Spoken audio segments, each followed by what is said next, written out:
Assalomu alaykum. Xormaylar masjidga keldik biz. Mana eshigimiz o'rnatilib turilgan holatda.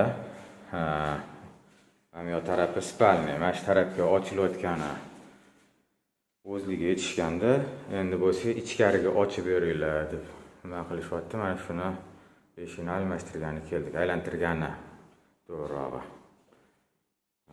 Mana hozirgi holatda pol bunaqangi bo'lib turibdi.